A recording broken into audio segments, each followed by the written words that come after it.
Hi, welcome to our channel where we share the most intriguing stories.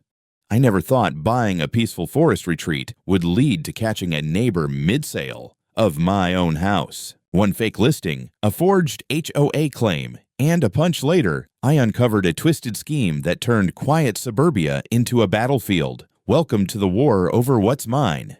I'd never thought I'd feel nervous pulling into my own driveway. But there I was, slowing down in front of the property like a teenager trying to sneak home past curfew.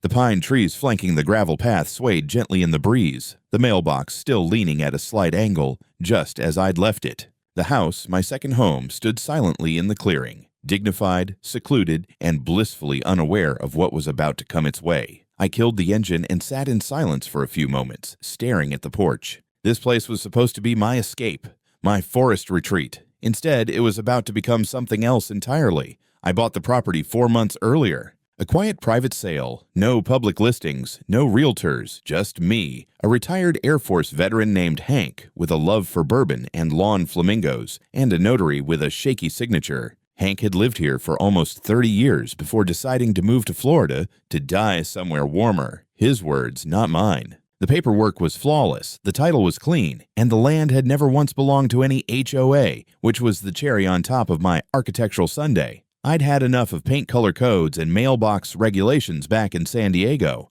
This house? This was mine, legally, spiritually, and emotionally. The first time I stepped onto the porch, I imagined summer barbecues, weekend whiskey by the fire pit. Maybe even a small design studio in the back if I ever decided to stop designing beige condos for demanding clients. But reality had a different schedule. Work picked up like a freight train, and my weekend visits turned into monthly check-ins, then sporadic drive-bys. I'd managed to install some surveillance equipment, hire a guy named Leon to clean the gutters and cut back brush, and get the HVAC inspected. Otherwise, the place had remained quiet. Too quiet, apparently. During one of my early visits, I met a neighbor, or rather she intercepted me like a hawk spotting a field mouse. Her name was Karen Fitzroy, which I would later come to understand was not a name, but a warning label. She was friendly at first, too friendly, the kind of smile you expect to be followed by a fine print disclaimer. She was tall, wore a pastel power suit like she was going to war with color, and introduced herself as the acting president of the Willow Creek HOA. I politely informed her that my parcel was outside HOA jurisdiction, to which she replied, "We'll see about that," with a smirk that should have come with police sirens.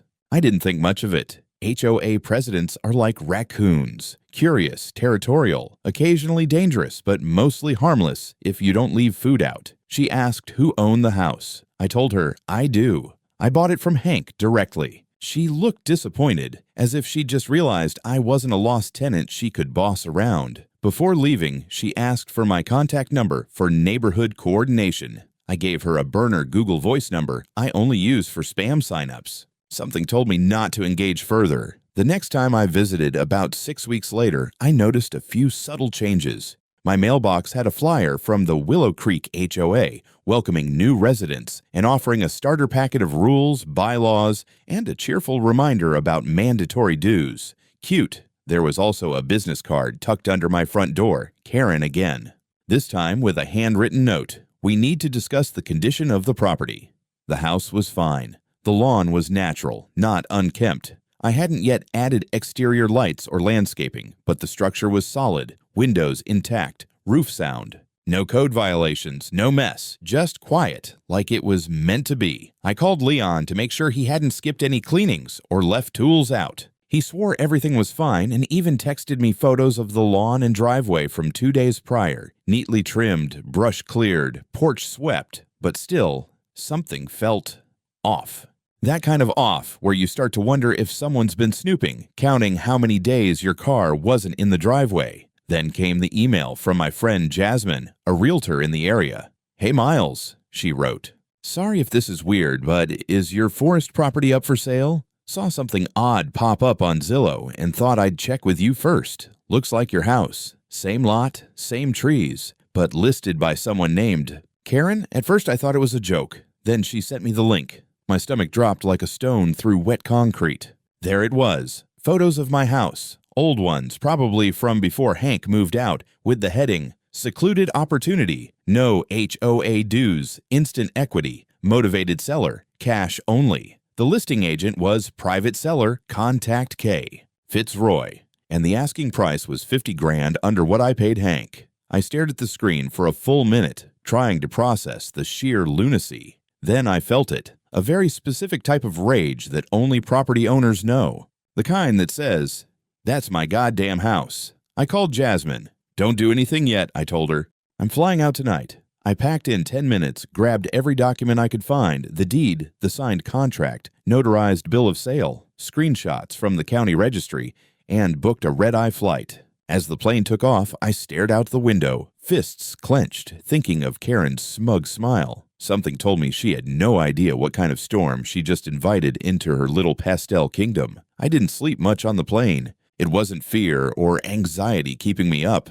It was strategy. I kept replaying that Zillow listing in my head, every ridiculous word of it. Vacant and ready. No active ownership disputes. Hell, it even said, ideal for investors seeking quick flip potential. That's when I realized this wasn't just a misunderstanding. Karen wasn't just a busybody with too much time and not enough Xanax. This was a calculated move, and it had already gone way too far. By the time I landed, I'd already looped in my North Carolina attorney, Marvin, a man who looked like he was grown in a lab to file restraining orders. He said we'd meet that afternoon. First, I needed to see the house with my own eyes. I rented a car and drove straight to the property. Pulling off the main road and turning into the gravel entrance, my foot hesitated on the brake. There were cars, 2 of them. A white SUV and a shiny black sedan with Coastal Real Estate Group decals on the side. My heart pounded, but not from panic, from fury. I parked just out of view and stepped out slowly, keeping low behind the trees like I was approaching a crime scene, which, to be fair, I kinda was. And then I saw her, Karen, wearing a blazer the color of dental floss and heels that didn't belong anywhere near gravel. She was standing at the edge of my porch, smiling and gesturing toward the front door like a pageant host. Standing next to her was a middle-aged couple, arms folded, nodding as she spoke. But what really caught my eye was the clipboard in her hand, and the stack of flyers she was handing out, glossy, with a mock-up of my floor plan, complete with bullet points like ownership status clear, HOA maintenance available, and my personal favorite, vacant since previous owner passed. Hank was retired in Florida. The man was probably sipping margaritas in socks and sandals. I pulled out my phone and called the number listed on the Zillow post. I watched as Karen's phone lit up in her hand. She silenced it without even glancing at the screen. Brazen. I hung up and sent the listing to Marvin. Then I messaged Jasmine. Me. Confirmed. She's doing a full walkthrough. Got buyers on site, sending you photos. Jasmine, damn it. Me, I need a witness. Got anyone who owes you a favor and plays dumb well. That's when she suggested Ryan, a fellow realtor who lived nearby, a professional licensed agent, and someone with a talent for subtle espionage. Within the hour, he was on his way, playing the role of a motivated buyer, ready to close fast. While I waited, I watched. Karen brought the couple to the backyard, pointing to the overgrown edge of the woods as untapped potential. She called the front steps a perfect restoration project. She even had the audacity to say, "We'll handle permitting through the HOA." Like she owned the damn place. Ryan arrived 15 minutes later in a button-up and fake Rolex, putting on the full show. I watched from the trees as she greeted him like royalty. "Cash buyer. Oh, we love cash buyers," she chirped. I recorded the entire interaction on my phone. Ryan asked basic questions, lot boundaries, title chain, utilities, and Karen had an answer for everything. Lies, but smooth. Too smooth. He asked for a flyer. She gave him 2.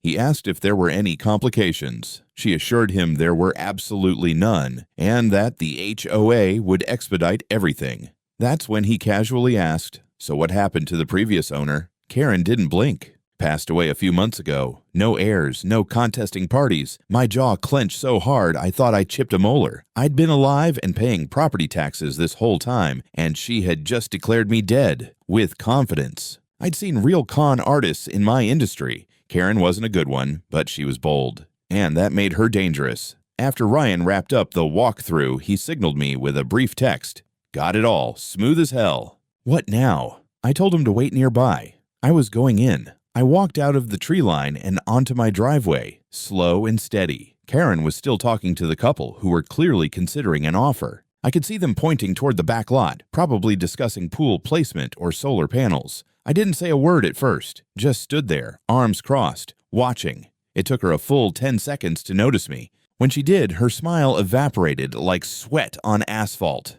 "Excuse me," she barked, stepping forward like a mall cop chasing a skateboarder. "Can I help you?" "You already did," I said. "I just had to see how far you'd take this." "Selling a house you don't own?" Bold move. "Karen." The couple looked at me, confused. Karen turned red, then pale. "This is private property, sir. You need to leave. It is private property." "Mine. My name's Miles Bennett. I own this house. And I have the title, deed, and 1,000 reasons why you're about to have the worst day of your HOA career." She looked like she wanted to scream. Instead, she stammered something about security and trespassing, which made the couple shift nervously. "Wait," the man said. "You're the owner?" "Yes." But she said, I know what she said. Karen tried to interrupt, but I held up a folder. Signed and notarized purchase agreement, county registered deed, cadastral map with property boundaries. Want to keep going? The woman in the couple took a step back and crossed her arms. "Karen, you said the seller was deceased." Karen didn't reply. She looked ready to chew glass. That's when Ryan walked up and joined me. "You forgot to mention you were already under investigation," he said casually. "Hi, by the way, licensed realtor, been recording this whole conversation, so if you want to keep lying, be my guest." Karen finally broke character. "This is slander. You two are setting me up. This is entrapment." "No," I said. "This is called property law. You just committed attempted fraud. On camera, in front of witnesses." She looked around, realizing the couple was already backing away toward their car. Ryan handed me the flyer she'd given him. Right there on the front, vacant. Price to move. Authority, HOA, President K. Fitzroy. I folded it slowly, pocketed it, and turned back to her. "Don't go anywhere. You've got company coming." I didn't have to wait long for the situation to spiral. Less than 10 minutes after Ryan handed me the flyer and the couple drove off in stunned silence, Karen snapped. It started with her trying to grab the folder of documents out of my hands. She lunged like a predator on caffeine, nails out, eyes wide. I stepped back, holding the papers high like a quarterback dodging a sack. "You touch these, and I'll add assault to your list," I warned. She stopped, but just barely, shaking like she was deciding whether to claw my face or eat her own tongue. "None of this is valid," she hissed. "This house was unclaimed. I filed the necessary HOA reclamation paperwork." "You mean a self-written declaration that says, 'I think this belongs to me now'?" I shot back. "Because that's not how property law works, Karen." She flinched at the name like it was holy water. "I am the HOA," she growled. "I have legal rights over neglected properties within the jurisdiction." "Too bad this isn't in your jurisdiction. You don't get to decide that. Actually, the county tax maps and zoning office already did. 3 years ago." Her lip curled. "We'll see about that." We already had. Before she could launch into another rant about community stewardship, I saw movement from the side door of the house, which, for the record, she had unlocked with a key she definitely shouldn't have had. Out came a mountain of a man in basketball shorts, a sleeveless hoodie, and a permanent scowl. I remembered him from my first brief visit months ago. Her husband, Gary. Gary looked like someone who collected protein powder as a personality. He cracked his knuckles as he approached, eyeing me up like I'd parked on his dog. "You're the guy pretending to own the place," he said. "I actually own the place." He looked at Karen. "You told me this was already handled." Karen glared back. "It was handled. Until he showed up." "All right, well," Gary said, stepping closer to me. "You need to leave. You're trespassing?" I laughed. I couldn't help it. "I'm standing on my own damn porch." Gary didn't like that. "You mocking me, man?" "No, just amazed you think trespassing applies to the property owner." He took one more step. Close now. Breath like beef jerky and cheap energy drinks. I said, "Leave." I saw the hit coming a full second before it happened, which is the only reason I didn't end up unconscious on my own porch. Gary cocked back and threw a wild haymaker, a big sloppy punch fueled more by ego than muscle memory. I ducked, shoved his arm aside with my shoulder, and gave him a solid push backward. He stumbled, caught his footing, and came at me again. But this time, I didn't have to move. Because one of the neighbors, or one of the buyers from earlier who hadn't left yet, had called the cops. And right at that moment, red and blue lights lit up the gravel drive. 2 patrol cars skidded in like a NASCAR pit crew. 4 officers jumped out, hands on holsters, voices loud and sharp. "Step back! Hands visible!" Gary froze. His fist was still half-cocked in the air. Karen screamed something about a private dispute, but no one was listening. One officer approached me. "Sir, are you the property owner?" I nodded and handed him my folder. "Name's Miles Bennett. I have my deed, contract, tax records, everything. This woman broke in, pretended to sell my home, and her husband just tried to rearrange my face." The officer took the folder and walked off to review. Another officer questioned Karen, who immediately tried the emotional defense. Hands shaking, lip trembling, the whole "I'm being harassed by an aggressive man" routine. "Ma'am," the officer interrupted, "you've been recorded on video attempting to sell this house." "Can you provide ownership documentation?" Karen sputtered. I'm the HOA president. The house is abandoned. I filed the necessary community control notices." "That's not a deed, ma'am." Then came the critical moment. One of the officers stepped toward Gary. "Sir, I need you to come with me." You were observed throwing a punch at the alleged property owner. "It's not his property," Karen shrieked. "He's lying. This is a conspiracy. He forged the documents." The officer held up the notarized deed. "Then explain this." "Signed 4 months ago. Verified by the county. Tax ID matches." Karen's mouth opened, but nothing came out. Gary didn't go quietly. "This is bullshit," he muttered, trying to pull away as they cuffed him. I didn't even hit him. "You tried," the cop replied, "on someone else's land." "That's assault and trespassing." The cuffs clicked shut. Karen screamed, not words, just a high-pitched wail, like a tea kettle about to blow. As Gary was loaded into the cruiser, she turned to me with eyes full of venom. "You're ruining everything. You don't belong here. This house doesn't belong to you." "Sure it does," I said. "And you just committed real estate fraud in front of 2 buyers, a licensed agent, and 4 cops. So good luck with that." The officers asked me to remain on site for a statement. Ryan came over and offered his footage to the police. The couple who almost bought the house gave their contact info as witnesses. Karen stood on the gravel like a malfunctioning statue, twitching, seething, whispering things only she could hear. As the cruisers pulled away, I took one last look at her and said quietly, "This is just the beginning."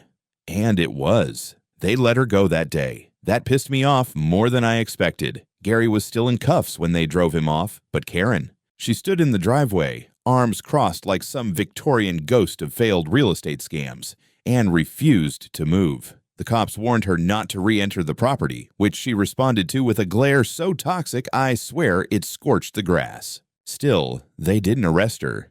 "Pending further investigation," they said. No immediate threat now. Right, except for the fact that she'd tried to sell my house like it was an old sofa on Craigslist. I stayed on site for hours after they left, walking the property with one of the officers while Ryan gave his official statement. The couple who'd almost bought the place said they'd be willing to testify if needed. Apparently, this was not the first time Karen had sold them a lie, just the most expensive one. We found evidence everywhere, a spare key under a fake rock near the porch, probably made by Karen or copied from Hank when she still had access somehow. Stacks of flyers printed with my property details but no legal identifiers. Signs of foot traffic inside. She'd been showing the place, no question. Furniture had been slightly moved. One of the bathroom cabinets still had a bottle of perfume that definitely wasn't mine. Either she was living out some control fantasy or staging the house. Either way, she was in deep. I met Marvin that evening. We reviewed everything. Video evidence, physical evidence, public records. He was livid. "She's not just stupid," he said. "She's dangerous. She's using the HOA as a front for theft." Marvin helped me file the first formal complaint: fraudulent misrepresentation, unlawful entry, and attempted sale of private property without consent. We submitted everything to the county sheriff's office and requested a criminal investigation, not just civil action. The police didn't hesitate. They'd already seen enough. The very next day, 2 detectives showed up at Karen's house with a search warrant. According to the neighbor across the street, a retired schoolteacher named Dottie, who now considered herself the neighborhood news outlet, Karen went pale, tried to lock the door, then yelled something about "you'll regret this," before finally letting them in. I wasn't allowed to watch the search, but I didn't need to. Word travels fast when an HOA president gets raided. Within hours, I had texts from 3 different neighbors, including one who gleefully told me they're carrying out boxes. Boxes, Miles. It didn't take long for details to trickle out. Inside Karen's home office, investigators found binders labeled Vacants Priority and Reclamation Protocol Drafts. They also recovered 2 USB drives, one of which contained a spreadsheet titled Properties for Recovery. 2000. 25 Q1 Guess what was listed number 1? My house. But it wasn't just me. Turns out Karen had compiled a list of 18 properties she considered unmanaged or underutilized and had developed a personal system to identify homes she could potentially seize through HOA loopholes. Some of them were in probate. Some had elderly owners who rarely visited. One had just gone up for sale officially and was in escrow. Karen had marked that one as pending, possible sabotage needed. That line alone made one of the detectives stop and reread the document 3 times. Even worse, she had draft letters addressed to homeowners, demanding they bring their properties up to community standards or risk HOA enforcement seizure. These weren't real enforcement letters. They were typed up using HOA letterhead she'd printed herself. She'd never sent most of them, yet. But she was planning to. The cops were starting to see it. This wasn't some confused neighbor with a clipboard and a superiority complex.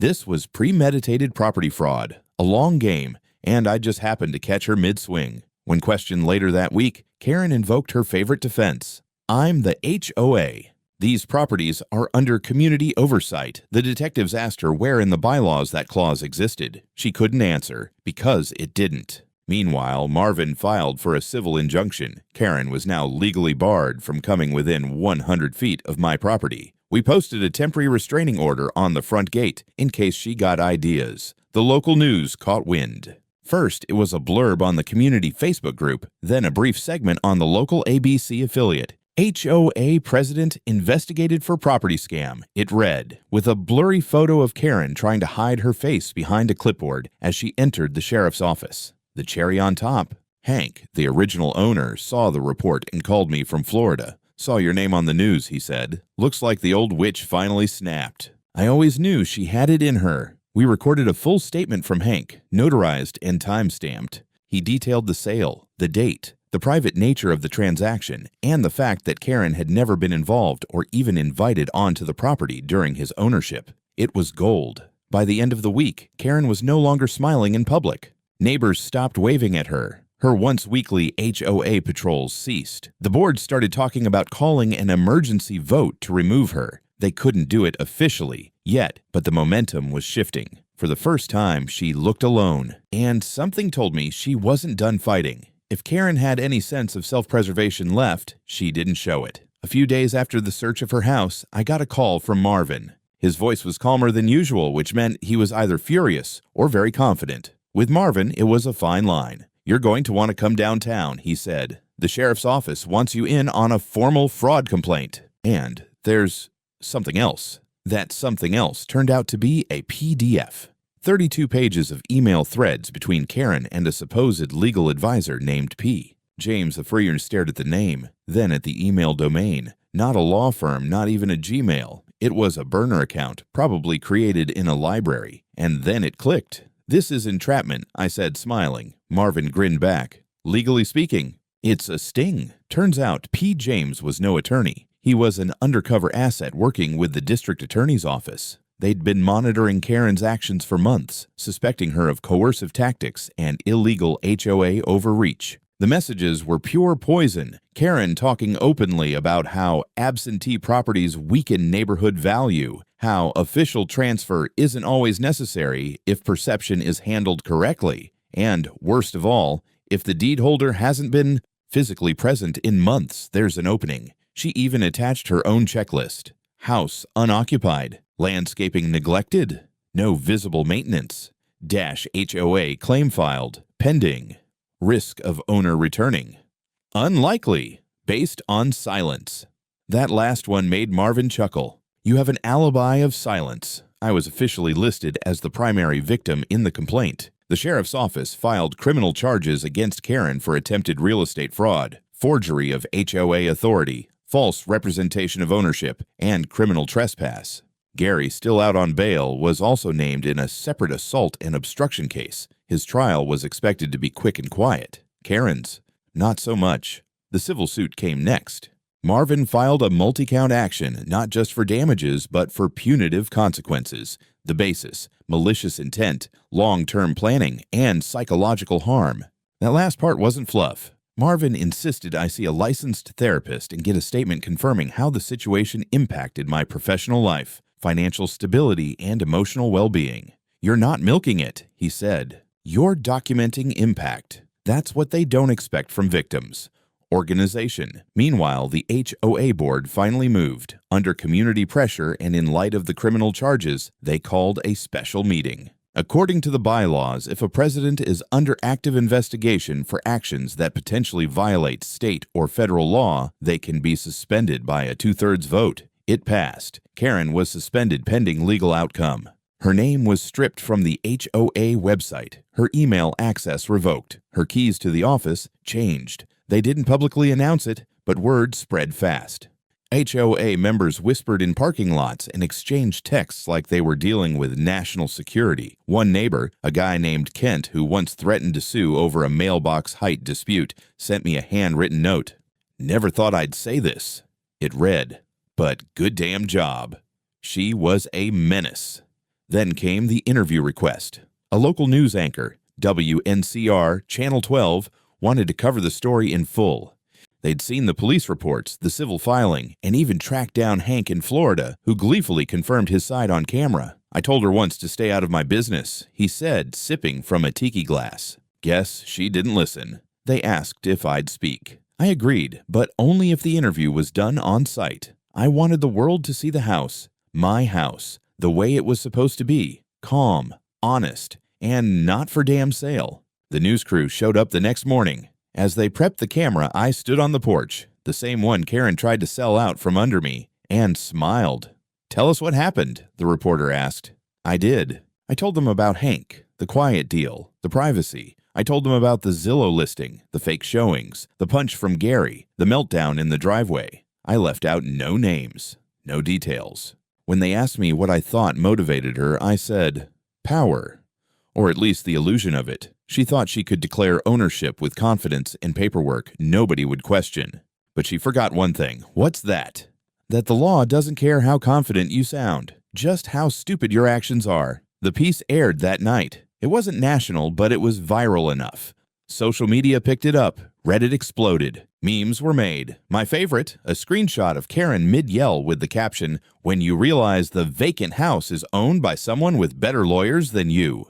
The fallout was fast. Karen's name became a punchline. Local HOAs quietly reviewed their own bylaws. And, best of all, the DA's office confirmed they were expanding the investigation into other attempted property claims made under her watch. One of them, an elderly woman with dementia whose niece had been fighting off threatening HOA letters for months. Another, a widower who had already lost one house to a lien that no one could trace. Now they were all speaking up. I didn't start this fight, but I wasn't going to stop it now. I thought the media storm would fade in a few days, but I underestimated two things: the internet's appetite for HOA horror stories and just how deep Karen had dug her own grave. 3 days after the Channel 12 interview aired, a federal postal investigator reached out. "We saw your report," he said. "There's reason to believe Mrs. Fitzroy sent multiple fraudulent HOA letters through USPS mail. That crosses into federal jurisdiction fraud through the mail. That was the golden ticket." Suddenly, this wasn't just a local case. It was being escalated to interstate-level fraud. The next call came from Marvin. "You'll like this," he said. The DA filed formal charges. Karen's being indicted. They booked her the next morning. She was led out of her house in handcuffs, still wearing that same pale blue blazer she'd worn the day we first met. Her hair was perfect. Her posture, less so. One neighbor caught it all on their Ring cam. Karen trying to lecture the officers as they walked her out. "This is unlawful detention. I'm an elected community official. You're violating my civic rights." She might as well have screamed, "Do you know who I am?" It would have had the same legal weight. The charges were serious. Attempted fraudulent conveyance of real property, falsification of documents, forgery, harassment, criminal trespass, conspiracy to defraud, obstruction of justice, and the most poetic of them all, unauthorized exercise of authority under false pretense. Gary, her ever-loyal bulldog of a husband, took a plea deal on the assault and obstruction charge. 2 years probation, mandatory anger management, $5,000 fine. He walked into the courthouse like a linebacker and walked out looking like he'd aged a decade. No one cheered, no one booed. The neighborhood had become quiet around them, like even the birds knew to steer clear. But Karen, she wasn't taking a deal. She pled not guilty and requested to represent herself. Yes, really. Her first motion, handwritten and filed in red ink, claimed that the legal attack on her was a conspiracy coordinated by local men threatened by female leadership. The judge denied the motion with one line: delusional filing. Rejected still, Karen wouldn't stop. She held a press conference outside the courthouse, standing in front of a sign that read, HOA rights are human rights. No one showed up but her niece and a confused poodle. The press didn't even bother. By then, she was no longer the villain. She was a walking meme. Meanwhile, Marvin and I prepared for the civil case. His discovery request uncovered even more. Private emails between Karen and another HOA board member suggesting they'd considered filing false maintenance liens on properties to force compliance. That board member quickly resigned. In his exit statement, he said, "I believed in the HOA's mission. I did not sign up for fraud translation. Please don't include me in the indictment." Our civil case, however, kept gaining traction. 3 more homeowners came forward. One of them, a disabled veteran, had received a letter from Karen threatening community removal action if his wheelchair ramp wasn't in accordance with neighborhood design standards. That's not just cruel, that's ADA violating illegal cruelty. The DA's office added it to the case. Karen's world was crumbling, and yet she still filed an appeal. Even before her criminal trial started, she submitted a formal appeal to the county civil court, trying to have the injunction against her lifted. In the filing, she claimed that I had forged the deed, that I was a plant sent by HOA opposition groups, and that the police had manipulated the search of her home. The judge responded in record time. Motion denied. Further abuse of process will result in sanctions. She appealed the denial of the appeal. I'm not kidding. It was almost impressive, in a slow-motion train wreck kind of way. All the while, I kept working. I'd finally begun renovations on the house, fixed the porch stairs, added motion sensor lights, and installed a wrought iron gate at the entrance with a new sign. Private property. HOA not recognized here. Trespassers will be published one day. As I was cleaning up lumber on the front lawn, an older woman walked up, cautiously but kindly. She introduced herself as Marlene, lived 2 streets down. "I just wanted to say thank you," she said. "Karen tried to push me out of my own home 2 years ago. Said my flower beds violated uniformity bylaws. I've been afraid to say anything. But you stood up to her, I thanked her. She hugged me. That hug hit harder than any lawsuit. That's when I realized this wasn't just about me anymore. We had pierced the illusion, and she knew it. Karen's court date was set. The community was talking. And she was finally where she belonged. Not on a board, but in a box on a courtroom docket. The courtroom was colder than I expected. Not metaphorically, actually cold. Like someone in maintenance forgot North Carolina has summers. Or maybe it was fitting, because this wasn't just a legal proceeding. It was a freeze frame of everything Karen had built, now cracking under pressure. The trial began on a Tuesday morning. Karen arrived dressed for war. Pencil skirt, navy blazer, folder of mismatched documents clutched like a holy text. She still had that look in her eyes, that high horse, "You're all wrong and I'm just ahead of my time" stare. But the confidence was cracked now. She didn't walk like a queen. She walked like a substitute teacher who knew the kids weren't listening anymore. The courtroom was packed. Neighbors, reporters, even a few HOA presidents from other districts, curious to see if the legend of Karen Fitzroy would end in flames or loopholes. Spoiler, flames. The prosecution opened hard. They laid out the timeline with surgical precision, the unauthorized entry, the forged flyers, the emails with the legal advisor, the attempted sale, the assault by Gary, the spreadsheets listing abandoned properties. They projected it all on a screen, including a paused video of Karen waving to potential buyers from my porch. I almost laughed. Almost. Karen, true to form, insisted on representing herself. Her opening argument: A rambling 20-minute speech about civic stewardship, community oversight, and something she called constructive reclamation. No one knew what that meant. The judge stopped her 3 times to remind her she wasn't hosting a TED Talk. When it was my turn to testify, I kept it clean and calm. Marvin had drilled me for this. No grandstanding, no insults, just facts. I explained how I bought the house, how I discovered the listing, how I caught Karen mid-sale, and how her husband tried to knock my jaw into next week. I showed documents, photos, even texts from my contractor proving I'd been actively renovating the place. When the prosecutor asked what impact this had on me, I didn't go for the tearjerker. I just said I had to prove I existed, that I owned what I owned, and that someone I never met thought she could take it because I wasn't loud enough. Karen cross-examined me herself. Big mistake. She started with a smirk. Mr. Bennett, do you consider yourself a member of this community? I pay property taxes here. I think that qualifies, but you weren't present for months. Isn't that suspicious? No.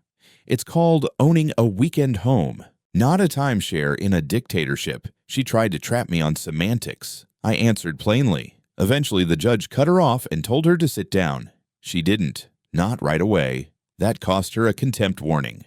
The next blow came when Hank appeared on video call from Florida, wearing sunglasses and sipping iced tea. He explained the sale, the notarization, the clean handoff. I made it clear to Karen I didn't want HOA involvement, he said. She took that personally. I guess this is her revenge. Then came the real killer. The detective from the DA's office walked the court through the search of Karen's office, the binders, the spreadsheets, the USPS fraud, and the crowning jewel, the phrase perceived vacancy equals community opportunity from Karen's own notes. Her defense. Those were just ideas. Drafts. I was brainstorming policies for future property management reforms. The judge's face said it all. Lady, you're cooked. After 3 days of testimony, the jury left to deliberate. I expected it to take hours. It took 40 minutes. Guilty on all counts. When the judge read the verdict, Karen stood still, frozen, like she couldn't process it.